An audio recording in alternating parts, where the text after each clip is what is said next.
Welcome back to Clues, Crimes, and Cozy Times, the podcast where you get access to all of CJ Bellvue's mystery files for free. I'm Thea Graves, host of Factor Fright, and this is Percy. Tonight's investigation takes us to the historic Norwood Inn, where social media influencer Sabrina Sperling ended up taking a walk to a morgue instead of down the aisle. The official story is suicide. The locals say murder. Who's right? Deadly Ever After. The Boo Files, Book 1, written by CJ Bellvue, read for you by 11 Labs. Chapter 2. The lace settles over her tiara, drifting down in a soft curtain. She turns toward the cracked mirror, clasping her hands beneath her chin with theatrical reverence. "Future Mrs. Cam Lewis," she announces. "Reporting for duty." She spins. The veil moves with her, then tightens, adjusting itself. Sabrina laughs, high and uncertain. "It's like it's hugging me." Her laugh snaps off. Her hands fly to her throat, fingers clawing uselessly at the fabric. Panic floods her face as she gasps, soundless. "Sabrina?" Declan drops the camera onto the bed and lunges forward. She stumbles, choking, eyes wide and frantic. The veil cinches hard, pulling her face red, then purple. I grab the lace and yank. It resists. The fabric pulls back against me, taut as wire, impossibly strong for something so delicate. For a breathless second, it feels alive in my hands, then it releases. Sabrina collapses backward, coughing violently, sucking in air. The veil slips free and drifts to the floor, settling in a pale heap like it's done nothing at all. "What? She coughs again, voice shredded. What the hell?" The bridesmaids rush to her. Ariella, wide-eyed, thrusts the water bottle into Sabrina's hands. Becca, tall and rigid in a gold sash, stares at the veil like it might strike again. Charlene freezes, clipboard pressed to her chest, color draining from her face. Hadley hangs back near the doorframe, one hand gripping the wood, knuckles white, but her expression isn't one of shock. It's something closer to grim confirmation. As if the inn just proved a point she'd been making for years. Static electricity, I say, though the words taste wrong. Synthetic fabric, dry air. That wasn't static. Angry red marks bloom across Sabrina's throat. Something grabbed me. Declan watches me. The mirror rattles. Every one of us flinches. A chilled breeze sweeps through the room. Frost creeps across the vanity's surface, blooming white along the edges. The lamp dies again, this time for good. Enid whimpers. The cat hisses at the balcony door, fur bristling. I follow his gaze. There's nothing there. And yet the air feels crowded, pressurized. The scent of lilac layered over damp stone, with a sour undernote that wades through the breeze, churns my stomach. Declan goes very still beside me. "Do you see?" He starts. I furrow my brows. What? The lamp flares back on, blindingly bright. Sabrina screams and bolts for the door. Her bridesmaids, Ariella and Becca, follow, heels clattering. Jessica is already in the hallway, having positioned herself near the exit the moment the veil moved. Charlene hesitates just long enough to meet my eyes with a look of pure terror before she runs after them. Hadley doesn't run. She stands in the doorway as the others stream past her, arms crossed, watching the empty room like she's tallying damages. "She'll want a different suite." That would be wise. I manage. Hadley's gaze drops to the veil pooled on the floor. Something complicated moves across her face, not fear exactly. Resignation. The expression of someone who grew up sleeping 2 floors below this room and has stopped being surprised by what it does to guests. Good luck explaining that to her father. Hadley turns and follows the others downstairs. He opens his mouth to argue. Then a door bangs open 2 floors below. Male voices with the specific timbre of people who expect rooms to already be warm and parking spaces to already be reserved.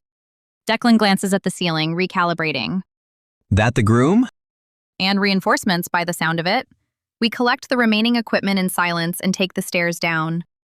The lobby has transformed in the 20 minutes we spent upstairs getting assaulted by paranormal haberdashery. 4 new rolling suitcases occupy the entrance like a small, expensive barricade. Wendy Norwood stands behind the front desk, smile lacquered on, pen hovering over the register. Charlene moves between the new arrivals. The young man is easy to place, even before Charlene says his name. Late 20s, that particular brand of handsome that photographs well without effort, wearing a jacket that cost more than Enid's monthly rent. Cam.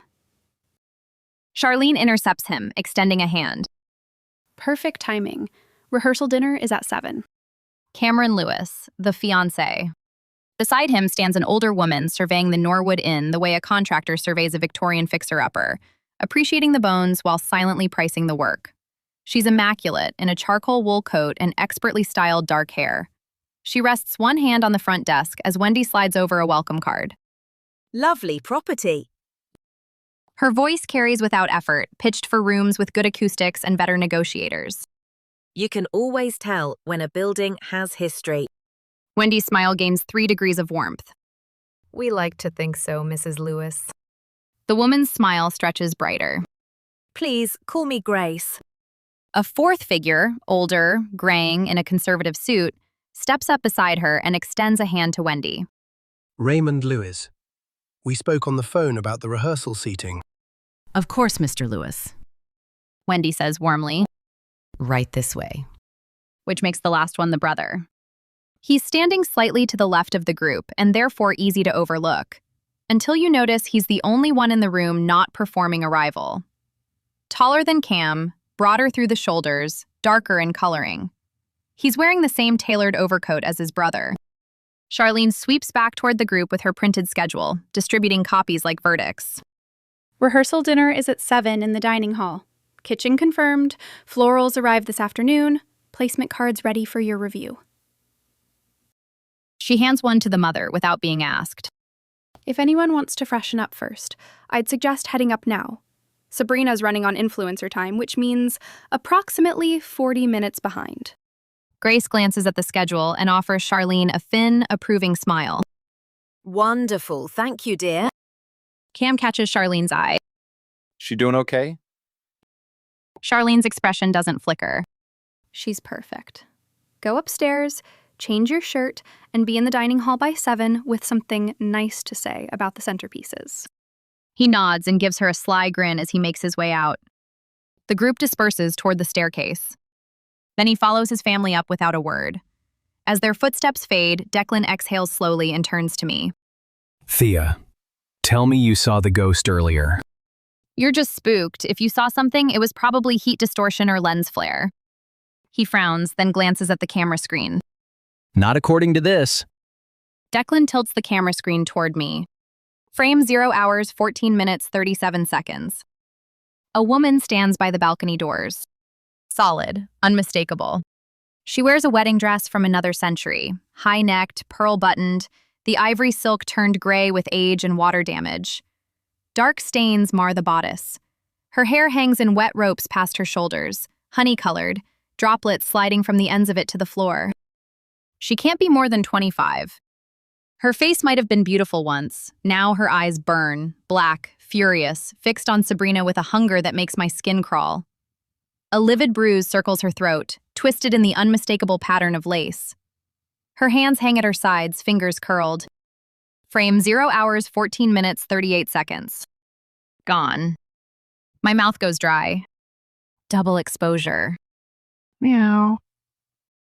The cat pads over and sits at my feet, tail wrapped tight around his body.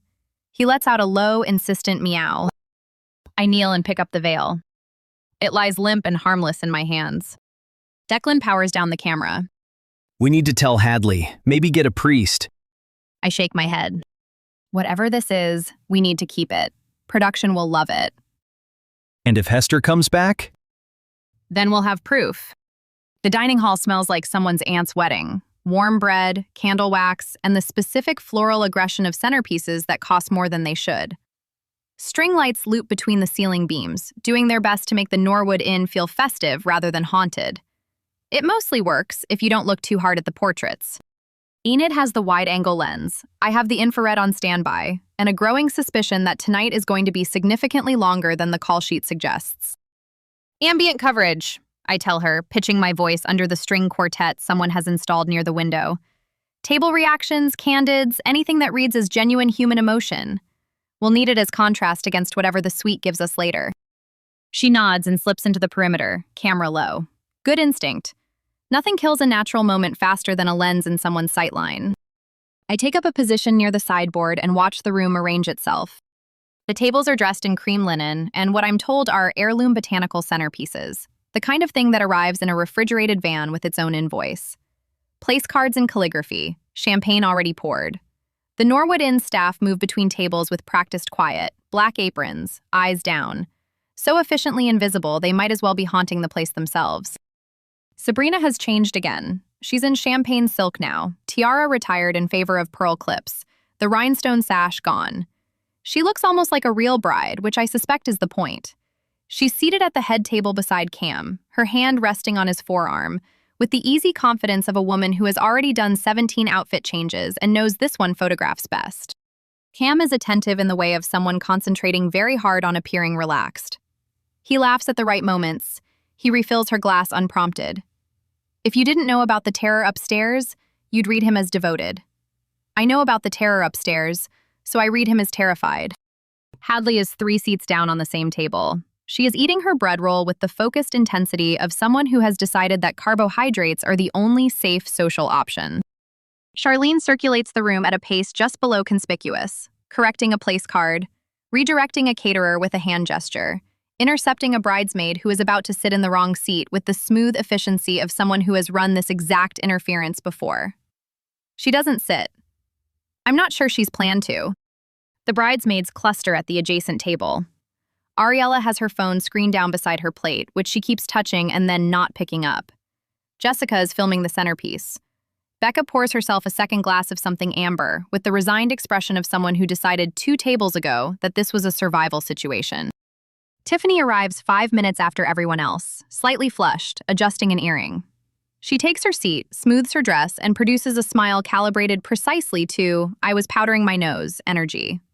I clock the flush and the timing and say nothing. Raymond Lewis settles in beside his wife with the comfortable inertia of a man who has sat through many formal dinners and expects this one to proceed the same way. He makes small talk with the man to his right, Derek, I think, the wedding planner, who is already sweating through his collar, with the easy detachment of someone whose job tonight is to exist without causing problems. Daniel is beside him. He angles his chair a degree or two outward, the way you do when you want your face visible to the room without appearing to want it. He speaks when spoken to. He laughs at his father's joke. He touches nothing on the table he hasn't been offered first. He is, by every external measure, exactly where he should be and doing exactly what he should be doing. This is either because he is a pleasant person with good manners or because he is the most deliberate man in the room. I watch him for 30 seconds and cannot tell which. Declan appears at my elbow, camera bag over one shoulder. You want a clean shot of the tables, or are we staying wide? Wide. I want the whole room in frame for the toasts. Smart. He settles in beside me, close enough to murmur. Groom looks like he's diffusing something. He is. He's diffusing the entire evening. Succeeding? Ask me after the toasts. The first toast is Charlene's. She raises her glass with the composure of someone who has spent 48 hours ensuring that this exact moment goes smoothly, and delivers 3 minutes of warm, efficient affection. Childhood anecdote, college memory, something that makes 3 bridesmaids cry and Sabrina press her lips together in a smile that reaches her eyes for the first time all night. It is genuinely a good toast. I find myself slightly annoyed by this. Cam's toast is sweet and slightly fumbling in the way that plays well. He talks about the first time he realized he was in love with her, which involves a story about a canceled flight and a card game, and sounds unrehearsed enough to be true. Sabrina laughs. The room exhales. Then Grace Louis stands. She holds her glass at precisely the right height. Not performative, not casual, calibrated. Cam has always understood She begins. that the things worth having require stewardship. Not just possession, stewardship. The care of something larger than yourself. She looks at Sabrina with a warm and entirely unreadable expression. We are glad to have you joining a family that takes that seriously. Building something that lasts requires the right foundation. She lifts her glass. The room drinks. Charlene does not immediately lower her glass after the sip. She holds it a beat too long, staring at the table in front of her. Sabrina smiles at her future mother-in-law with perfect brightness. Daniel watches his mother sit down, then returns his attention to his plate. I lean toward Declan. Did that toast sound like a wedding to you? He keeps his eyes forward. Sounded like an acquisition. That's what I thought. An hour later, with the rehearsal dinner winding toward its close and the bridesmaids already migrating back upstairs in a champagne-fueled gravitational pull, Declan and I find a quiet corner of the parlor and pull up the footage from earlier. Laughter echoes up from the bar. Sabrina's voice rises above it, forced and sharp. Relax, it was a prank. The production people probably rigged it. If only. I think of the marks on Sabrina's throat. I wish it was that simple. Hadley appears beside us, arms crossed. Heard screaming. Do I need an exorcist or a lawyer? Both. Declan says. Hester doesn't like company. She's real? I echo, raising a brow. Hadley's expression doesn't change. Real enough. She has opinions about this place, especially about the people who stay in her suite. What kind? The violent kind.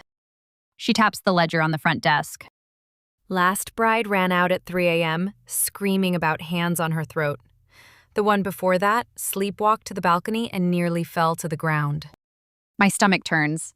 And you rented it anyway? She wanted authenticity. Hadley shrugs. Signed a waiver. Something about the shrug is too practiced. Too unbothered for a woman wearing a lilac bridesmaid sash she clearly wants to set on fire. Let me guess. I say. Your mother's idea? Hadley's mask slips a fraction. My mother thinks every guest is a business opportunity. Sabrina's father owns the Stanton Grand chain, 12 hotels last I counted. Mom's been courting a deal with him for months.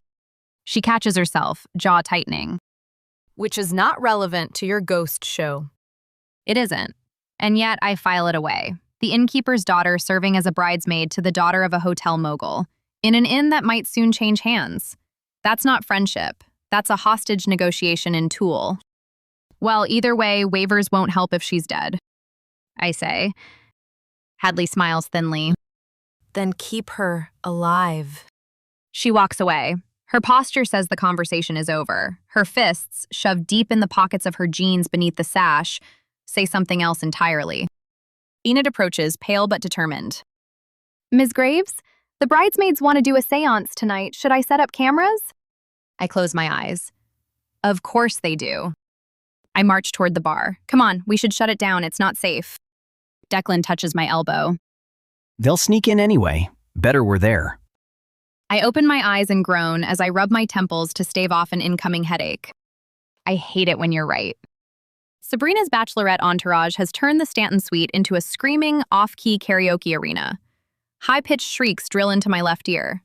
Girls just want to have fun blares from a single wheezing speaker in the corner, and someone is committing a felony against Cyndi Lauper. There's enough spandex, feathers, and rhinestones in here to outfit a low-budget Vegas review. I stand just inside the doorway with my arms folded. Our crew is scattered through the suite, Gus on camera, Enid hovering with the boom, a production assistant crouched near an outlet to keep the batteries alive. The plan was simple. Film a quick B-roll segment of festive bridal energy, then get out.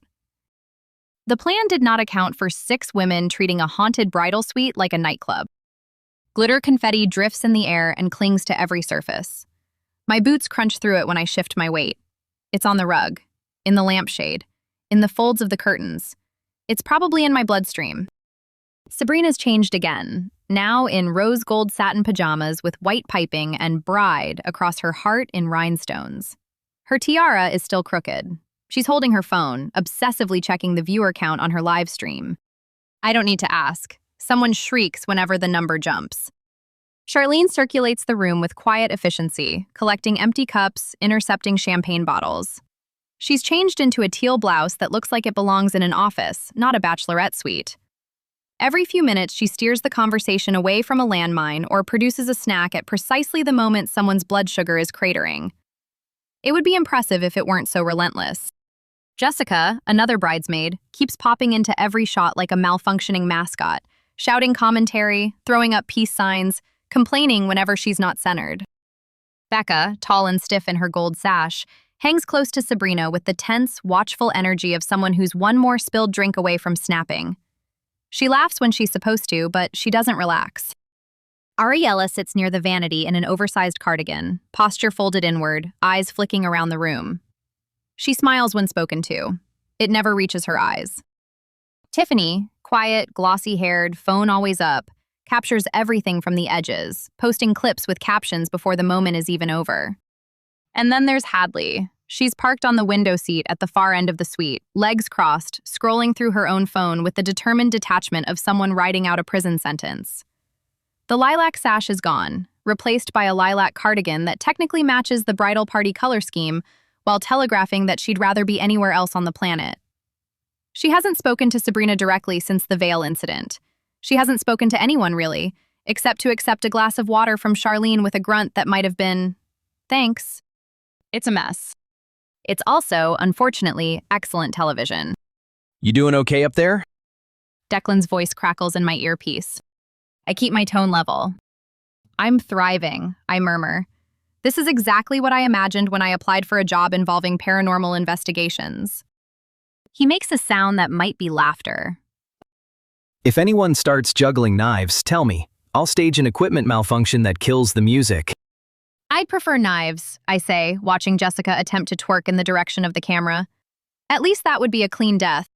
Declan's voice fades as he moves elsewhere, probably trying to keep the rest of our crew from being swallowed whole by bridal enthusiasm.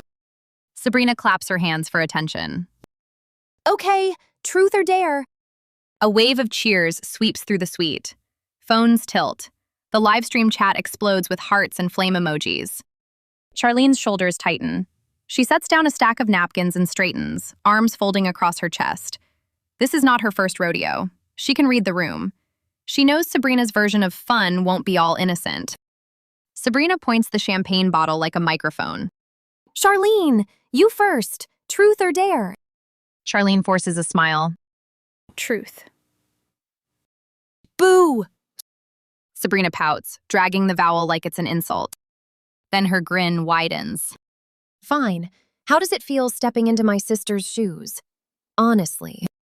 Charlene blinks once. Her grip tightens on the clipboard she's reclaimed from the desk. "I'm honored," she says, and there's something measured in her voice, almost rehearsed. "But do you actually want to be here?" Sabrina presses, head tilting. "Or are you just doing Lauren a favor?" A few of the girls shift. Jessica's grin freezes. Even Hadley looks up from her phone. Charlene's jaw works.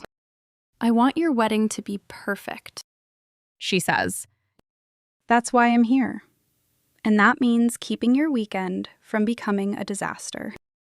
Sabrina presses a hand to her chest as if wounded. "A disaster? Babe, I'm entertaining. That's why you all love me." A few girls laugh too loudly. Charlene's smile holds. Barely. "Right."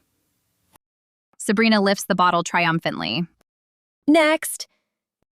The game rolls on. I watch, arms still folded, and try to ignore the faint, persistent chill near the vanity. The old suite wiring can explain flickering lights.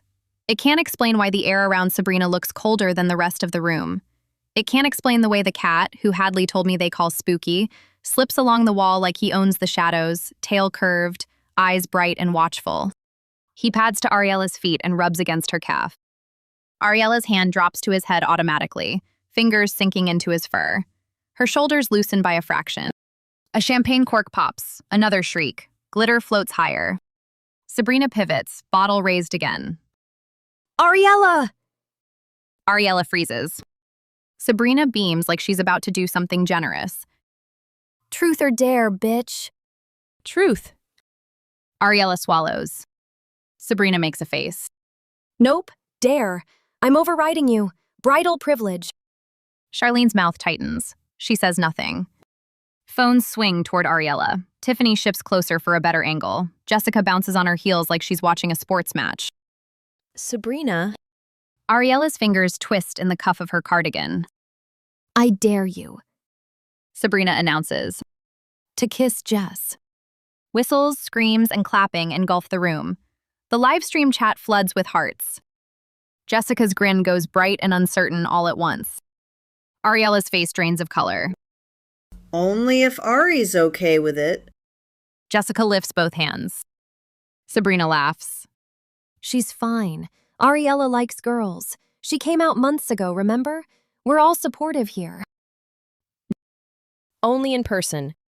Ariella's eyes flash, then vanish behind a forced smile. Sabrina leans in closer, lowering her voice like she's sharing a secret for the audience. Plus, I distinctly remember Ariella begging me for a dance in freshman year. It was iconic. The room laughs again, louder, hungrier.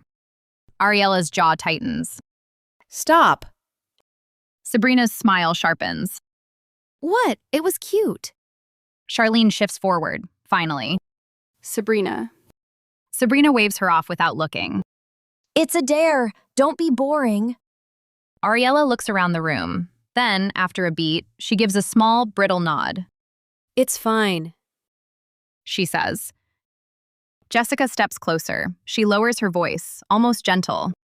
We really don't have to. Ariella's eyes flick up, quick, raw. Then she forces her expression smooth and leans in. The kiss lasts seconds, just long enough for the room to squeal. When they separate, Jessica rubs her lip, dazed. Ariella's face is blank.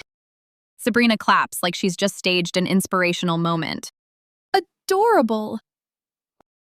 My stomach churns. Ariella turns away and focuses on the nearest task, collecting empty glasses, stacking them. Her hands shake. She keeps moving anyway. Next! Sabrina declares, spinning on her heel. Becca! Becca straightens like she's bracing for impact. Truth or dare? Sabrina asks. Dare. Becca says like she'd rather swallow nails than answer a personal question on livestream.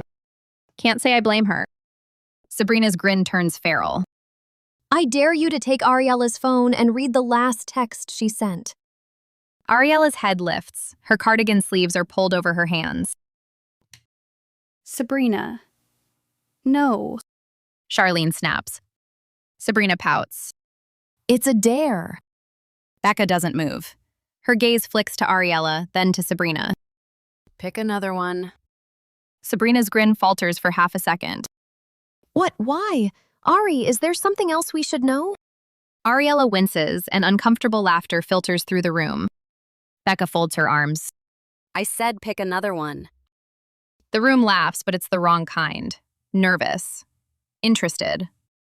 Sabrina recovers fast. Fine, fine. I dare you to... She waves her bottle vaguely. I dare you to drink whatever's in the green bottle without making a face. Becca snatches the bell-shaped shot cup and throws it back like she's punishing the liquid personally. Her throat works. Her eyes water. She smiles anyway. Happy? She asks. Ecstatic! Sabrina cackles. Becca wipes her mouth with the back of her hand and mutters, You're going to regret this. Ariella and Jess stifle laughs. Charlene glares. Sabrina turns, already moving on. Tiffany! Tiffany, glossy-haired and quiet, lowers her phone with a slow smile. Truth, she says. Sabrina makes a face. Ugh, fine. Tell us a secret you've never told the bride. Tiffany's gaze drifts to Sabrina's phone, the live stream, the camera lens. Then she says, lightly, I don't post everything I film. A few people laugh, assuming it's a joke. Tiffany's eyes stay calm. Some things are better kept to myself. The laughter dies in the air. Sabrina blinks. Okay, weird. Next. Daniel Lewis stands at the far end of the corridor, just outside the suite's spill of light. He's still in his dinner jacket. His hands are in his pockets, his posture unremarkable. Someone who heard raised voices and came to check. His eyes move across the room once. Sabrina, Hadley, the phone with its climbing viewer count, the veil still pooled on the floor where it landed after Sabrina tore it off. Then Cam appears behind him, hand on his brother's shoulder, murmuring something I can't hear. Daniel nods once. He doesn't look back into the room. The two of them turn and move toward the staircase. As she looks around for her next victim, the overhead light flickers. Once. Twice. The music crackles, then stabilizes. Ariella freezes with a plastic cup in her hand and meets my eyes across the room. Did you hear that? I take a step closer to the lamp. Bad wiring, I mutter. Hallway breaker's been stable.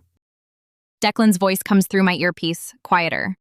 Then it's a surge, I say. Or...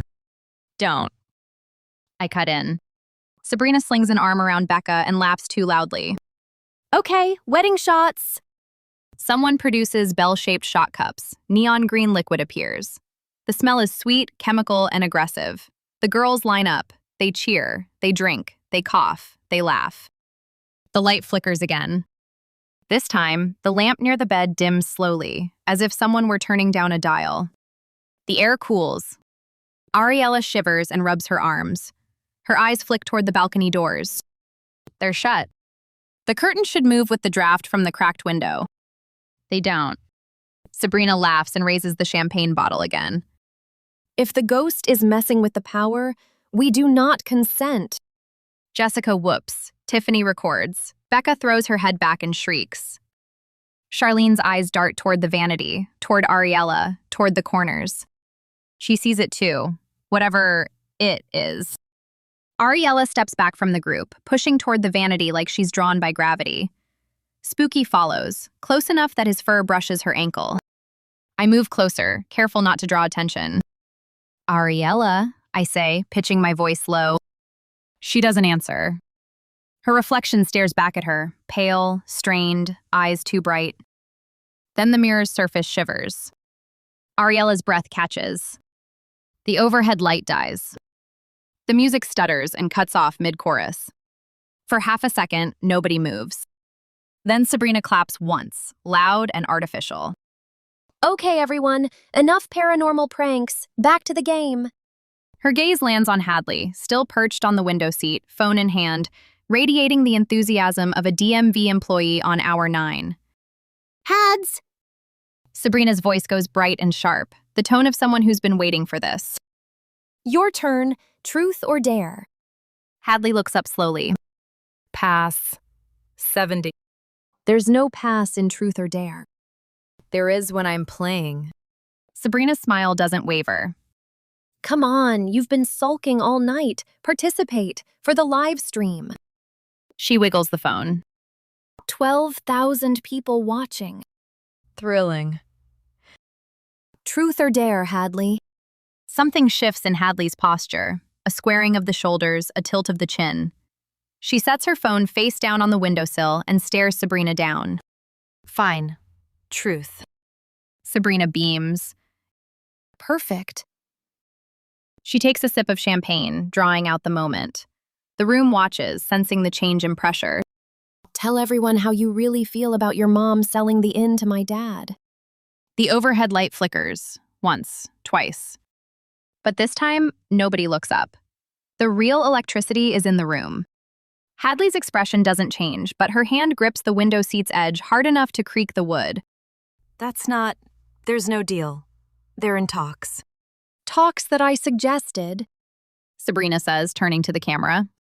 Fun fact for the chat. This whole thing was my idea. I told Daddy about this cute little haunted inn and he was obsessed. He wants to make it a boutique property. Stanton's signature collection. It'll be gorgeous. I watch Hadley's face cycle through 3 distinct expressions in under a second. Confusion, comprehension, and cold fury. The confusion is the most telling. She didn't know it was Sabrina's idea. She thought it was her mother's business initiative, perhaps. Or the father's, not this. You. Hadley's voice is very quiet. You're the reason my mother... I connected 2 smart business people. Sabrina says, still smiling, still performing. Your mom's been struggling with this place for years, Hads. It's practically a charity case. My dad can turn it into something actually profitable. The music crackles and cuts off mid-chorus. Nobody reaches for the speaker. Charlene steps forward, one hand raised. Maybe we should... Sabrina waves her off without looking. God, you're so dramatic. It's business. Your mom is thrilled. A charity case? Hadley stands. The window seat groans. I grew up here, Sabrina. This isn't a fixer-upper for your dad's portfolio. This is my home. Sabrina's smile finally flickers. My mom is desperate. There's a difference. Hadley's voice is climbing now, the careful flatness cracking open to show what's underneath. You've been playing her for months. The wedding booking, the authentic experience, the influencer content. This was all just due diligence for the sale, wasn't it? You turned my mother's inn into an audition. Ariella freezes with a plastic cup in her hand.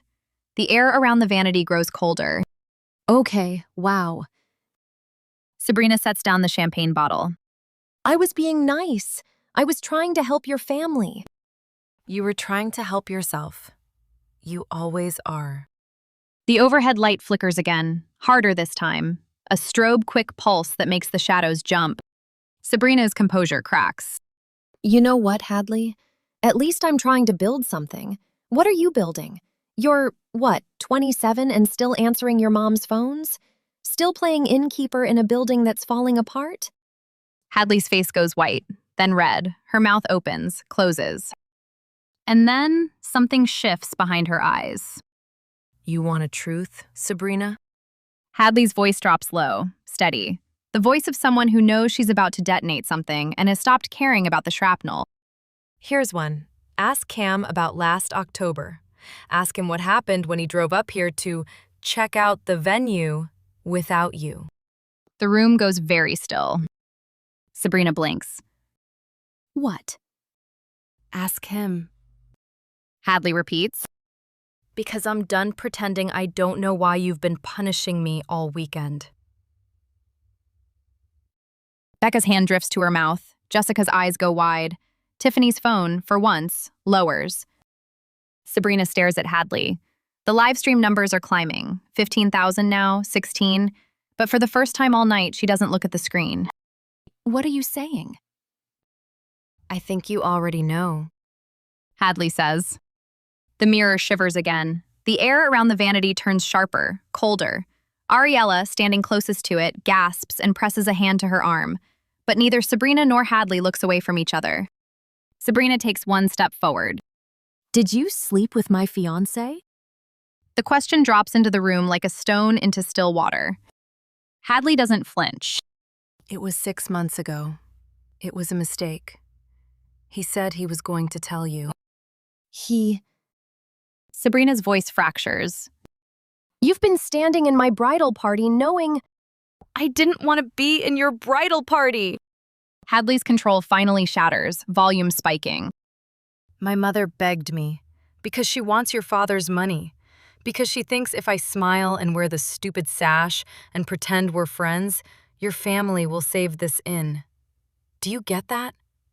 I'm here because my mom can't afford to lose this deal. And you. She jabs a finger at Sabrina. You made sure of that, didn't you? You put me in this position on purpose. You knew. I didn't know anything! Sabrina shrieks. Cam never... He wouldn't... He did. I'm sorry, but he did. The lamp on the nightstand dies. The overhead light stutters and goes out. Someone drops a glass and it shatters against the hardwood in the sudden dark. Everywhere and nowhere. You'll be sorry. A voice hisses. Who said that? Jessica whispers. Everyone looks around. Nope. Wasn't me. Then who? Suddenly, the lamp flares back to life in a harsh wash of yellow. Ariella stands rigid at the vanity, fingers pressed to her throat. A thin red line traces her skin, vivid against her pallor. Her eyes are wide, unfocused, aimed at the balcony doors. They're open. No one opened them. But no one is looking at Ariella. Every eye in the room is locked on the center, where Sabrina and Hadley stand 2 feet apart, chests heaving. Sabrina's face is blotchy, mascara tracks cut through her glitter. Get out. She whispers. Gladly. No. Sabrina's voice climbs. Get out of my bridal party.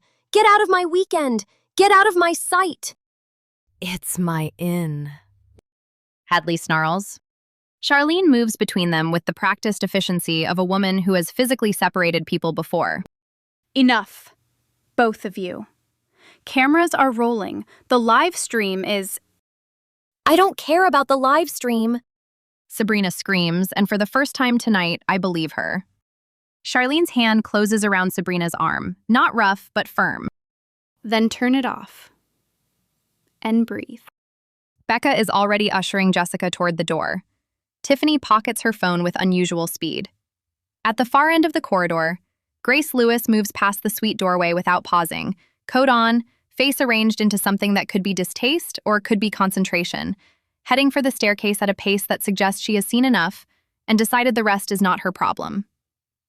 Ariella slips out last, one hand still pressed to her throat, the other trailing along the wall for balance. The cat follows her, close enough that his fur brushes her ankle. As the bridesmaids file past me, I catch fragments. Jessica hissing, "Did you know?" to Becca, who shakes her head tight and fast. Tiffany murmuring something about deleting a clip. Ariella saying nothing at all, her eyes fixed on the middle distance. Hadley is the last to move. She picks up her phone from the window seat, shoves it in her pocket, and walks toward the door without looking back. At the threshold, she pauses beside me. Her voice is low, raw, stripped of everything except exhaustion. For the record, she says, I didn't want any of this. Then she's gone. Sabrina stands alone in the center of the room, surrounded by spilled champagne and shattered glass and drifting confetti. The balcony doors hang open behind her, curtains stirring in a breeze that smells like lilac and something older. The tiara sits crooked in her hair. Her phone buzzes with 18,000 viewers, and she doesn't pick it up. "Get upstairs," I tell Declan through my earpiece. "Now." Welcome back to Clues, Crimes, and Cozy Times, the podcast where you get access to all of CJ Bellvue's mystery files. For free. I'm Thea Graves, host of Fact or Fright, and this is Percy. Tonight's investigation takes us to the historic Norwood Inn, where social media influencer Sabrina Sperling ended up taking a walk to a morgue instead of down the aisle. The official story is suicide. The locals say murder. Who's right? Let's find out.